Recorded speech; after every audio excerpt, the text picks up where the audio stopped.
Rapist को, एक murderer को टिकट देते हैं, तो मुझे बताइए जब गुंडों को सपोर्ट करिएगा तो क्या देश में वो व्यवस्था नहीं हो जाएगी कि हाँ लोग एक दूसरे को मारने के लिए आ जाएंगे, क्योंकि यहां पे सरकार तो बचाने का काम कर नहीं रही है। मुझे बताइए जब चीन अरुणाचल प्रदेश के बॉर्डर पर जबरन एक सबसे बड़ा डैम बनाता है और सरकार मुंह तकती है और वो डैम बनाता है कि अरुणाचल यानी हमारे देश में कभी भी सूखा लग सकता है, कभी भी बाढ़ ला सकता है, तो चाइना को वो आप टाइम दे देते हैं, वो आप रिस्पॉन्सिबिलिटी दे देते हैं, तो मुझे बताइए फिर देश में मारकाट की व्यवस्था ये नहीं शुरू कर रहे हैं। और मुझे बताइए कि जब आप लोग, मैं आप ही की सरकार से पूछ रही हूं, मैं आप ही की, मेरे को तो बता दे शहजाद भाई कि आज 2014 से लेकर 2024 के बीच में 20 लाख छोड़ देते हैं। मुझे भी 1 मिनट दीजिए। क्या मैंने क्या गुनाह किया? नहीं देखिए, चलिए मैं बोल देता हूं। ठीक है, 5 सेकंड और ले लीजिए, 5 सेकंड ले लेते हैं। आप जो देंगे मैं स्वीकार लूंगा, पर शर्त है कि मैंने जैसे सुना वैसे सुने। थैंक यू अमीश जी। अभी मैंने, अरे भाई उन्होंने इतना लंबा बोला है भाई, ऐसे थोड़ी चलता है। बोला ना मैंने आपको जो टाइम अलॉट किया उससे ज्यादा ही आपने 5 सेकंड बोला, मैं आगे आपको मौका देता हूं ना। Okay okay, audio down. Okay okay Shahzad, 50 second sharp audio down हो जाएगा। अमीश जी मैंने एक स्पेसिफिक सवाल पूछा कि क्या स्वर्गीय बाला साहेब ठाकरे जी सही थे, तो निगत जी कुछ भी नहीं बोल पाए। चलिए आनंद जी जवाब देंगे। अब मैं पूछना चाहता हूं कि इनके अलायंस में कितना झगड़े होंगे आपस सुनिए ना, मैंने बता आपकी गवर्नेंस अच्छी सर मेरे बीच में तो आप बोल रहे उनको तो फ्री फ्लो मिला। अब मैं उनसे पूछना चाहता हूं इनका अलायंस कितना एक है। ये है संजय राउत का बयान कि मुसलमानों का वोटिंग अधिकार ले लिया जाना चाहिए। अभी लोकतंत्र और संविधान की बात हुई, इससे तो झगड़े ही होंगे ना। क्या निगत अब्बास इस बयान से एग्री करती है? चलिए दूसरा बयान, कांग्रेस ने कहा है कि हिंदुत्व बोको हराम और आईसिस है। क्या आनंद दुबे इससे एग्री करते हैं क्या? चलिए तीसरा बयान कि कांग्रेस पार्टी के लोग, बाबरी तो बहुत इनके लिए अहम है, संजय राउत कहते हैं कि बाबरी को हमने 17 मिनट में गिरा दिया।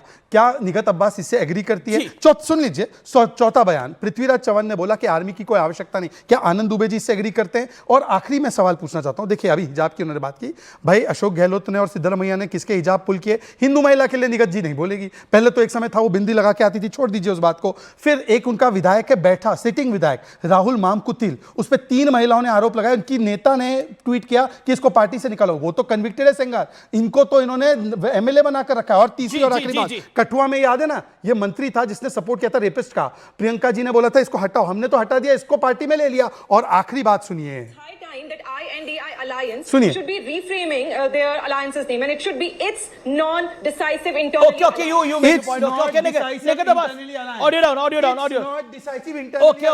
Okay. निगत फिर मेरी सुई अटकी हुई है।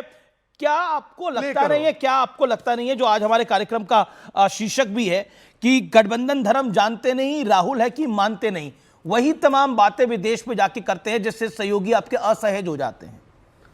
And they don't agree to it. अच्छा क्यों? That's the problem. डेमोक्रेसी को और वोटर अधिकार को बचाने की बात कर ली तो वो बेइज्जती हो गई, लेकिन देश के प्रधानमंत्री ने जाके कहा अरे कैसे देश में पैदा हो गए, वो बेइज्जती नहीं होती। आपने बोला मुस्लिम का वोट हटा दो। ये देखिए अमीश जी, पूछिए वोटिंग अधिकार देने का अधिकार है क्या? सुनिए अमीश जी, सुनिए, अनइंटरप्टेड टाइम, सवाल का जवाब दो, डरो मत। एक सेकंड, ऑडियो डाउन है। सुनिए मेरी बात। 2014 से लेकर 2025 के बीच में 7 लाख से अधिक स्टूडेंट्स हर साल देश छोड़ के जा रहे हैं क्योंकि आपकी शिक्षा व्यवस्था बदहाल है, पेपर लीक होता है। आप सुनो, आपने, मैंने कहा ना पर्सनल मत, राजस्थान की सरकार थी आपकी, गहलोत की। होते पूछने वाले। अरे छोड़िए मैडम, जवाब दीजिए। ओके, मैं आनंद दुबे के पास आता हूं। Audios down. आनंद दुबे मैं आपके पास आता हूं। आपकी और राज ठाकरे की तो विचारधारा एक है ना, हाँ या ना? जी, लेकिन राज ठाकरे भाई नमस्ते, नमस्कार, लेकिन राज ठाकरे की विचारधारा कांग्रेस को सूट नहीं करती है, इसलिए वो अकेले लड़ेंगे। और आप कह रहे कांग्रेस आती है टूरिस्ट की तरह, पोस्टर लगाती है, चुनाव हारती है, निपट जाती है, चली जाती है। अमीश भाई, आपको और आपके सभी साथियों को मेरा सादर प्रणाम। देश का लोकप्रिय शो आर पार है जिसे देखते हैं जन जन, उसका कारण एक ही है कि एंकर हैं अमीश देवगन। धन्यवाद। तो ऐसा है कि कांग्रेस पार्टी क्या सोचती है हम उसको ज़्यादा गंभीरता से नहीं लेंगे। हम क्या सोचते हैं उसको सुनिए। 2014 में कांग्रेस का देश में दारुण पराभव हुआ, 2019 में देश का दारुण पराभव हुआ कांग्रेस का, 24 में एक इंडिया गठबंधन बनी, हमने सबने बड़ी मेहनत की, जो कांग्रेस 50-55 जीतती थी वो 100 के पार गई और इंडिया गठबंधन 200 के पार गया। हमने बड़ी कोशिश की, लेकिन एक लेवल तक हम कोशिश कर सकते हैं, क्योंकि कोशिश में सबसे बड़ा योगदान जो सबसे बड़ी पार्टी होती है, जो सबसे बड़ा नेता है, उसका होता है।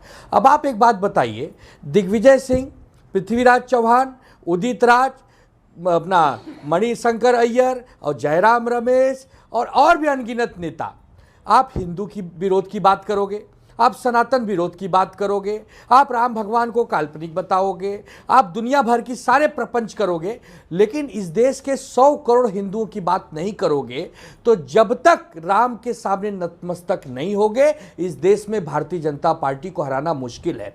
महाराष्ट्र में चुनाव चल रहे हैं, महाराष्ट्र में महानगर पालिका के चुनाव भी एक राज्य के जैसे बड़े लेवल पे होते हैं। हम पुरजोर सामना कर रहे हैं बीजेपी का। यहाँ की लड़ाई बीजेपी वर्सेस शिवसेना है, शिवसेना के साथ महाराष्ट्र नवनिर्माण सेना भी आ गई है। इस पूरे खेल में कांग्रेस एक दर्शक है। जैसे क्रिकेट मैच में स्टेडियम में दर्शक दीर्घा होती है, लोग बैठते हैं, मैच का आनंद लेते हैं, ताली बजाते हैं, उससे ज़्यादा महाराष्ट्र में कांग्रेस के इस चुनाव में कुछ भी नहीं है। फिर भी हम इनको अपना भाई समझ के बहुत सम्मान देते हैं, क्योंकि ये इंडिया गठबंधन के एक हिस्से हैं। लेकिन आप देखिए कि जब अब बांग्लादेश में हिंदू भाई बहनों पर अत्याचार हो रहा है, दिग्विजय सिंह कह रहे हैं कि भारत में अल्पसंख्यक दबाए जा रहे हैं, कुचले जा रहे हैं, इसके लिए प्रतिक्रिया हो रही है। अरे भाई, हमारे देश का मुसलमान तो बहुत ही प्यार मोहब्बत से रहता है। कोई बिल्डिंग नहीं होगी, कोई शहर नहीं होगा जहां हिंदू मुसलमान मिलके नहीं रहते, कोई घटना सामने नहीं आती। पता नहीं क्या इनके दिमाग में भरा हुआ है।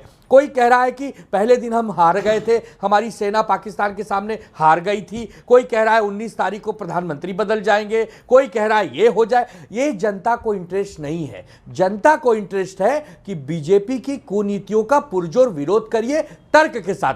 तर्क क्या है? अरावली पर्वत काटे जा रहे हैं, डॉलर 90 रुपया पार हो गया है, महंगाई चरम पर है, बेरोजगारी चरम पर। मैं दिलवा देता हूं कांग्रेस ओके। आप असल में आपका कहने का तात्पर्य है देश से चलेगा देश। ओके, आपके नेता निपटा रहे हैं पूरे विपक्ष को। निगत अब्बास, जवाब आनंद दुबे की बात का।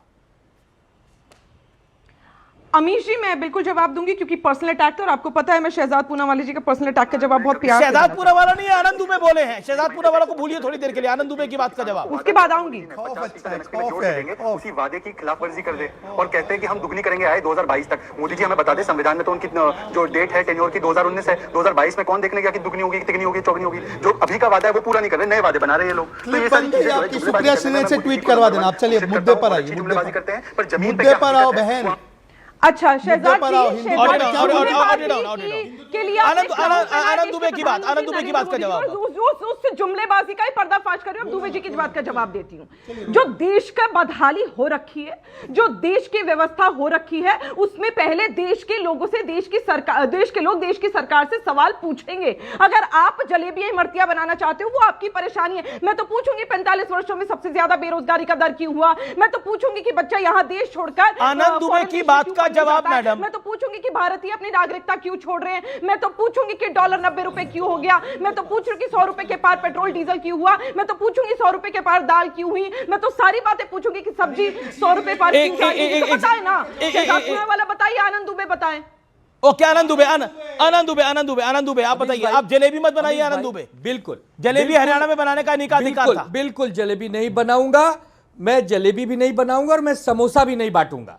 मैं सिर्फ ये कहूंगा कि इस देश में 500 मुद्दे हैं, उठाइए, लेकिन 100 करोड़ हिंदुओं की भावनाओं को दुखाइए मत।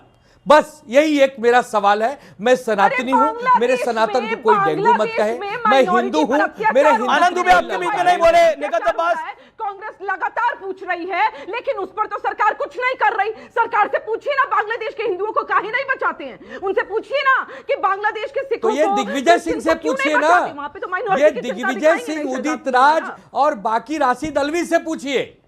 अमीश भाई जी, आवाज आ रही है आनंद दुबे जी। राशिद अल्वी, उदित राज से पूछिए कि वो क्यों बार बार जहर उगलने का काम कर रहे हैं, हमारे देश के हिंदू मुसलमानों को क्यों लड़ा रहे हैं। सुनिए, चीन और यूएस जैसे आपके बीच में नहीं बोले आनंद दुबे। हो जाते हैं ना, सही कह रहे हैं आप। आनंद दुबे, एक आपकी स्टेटमेंट थी, आपको लगता है यही कारण है जो आपकी स्टेटमेंट थी कि डायनासोर वापस आ सकता है, कांग्रेस वापस नहीं आ सकती, जो आपने स्टेटमेंट दी थी?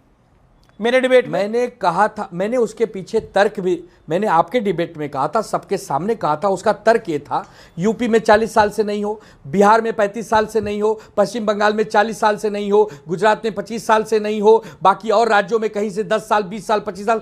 तो मेरा ये कहना था कि यार कब आओगे? एक बार डायनासोर आ सकते हैं जो हजारों साल पहले विलुप्त हुए हैं, आप कब आओगे?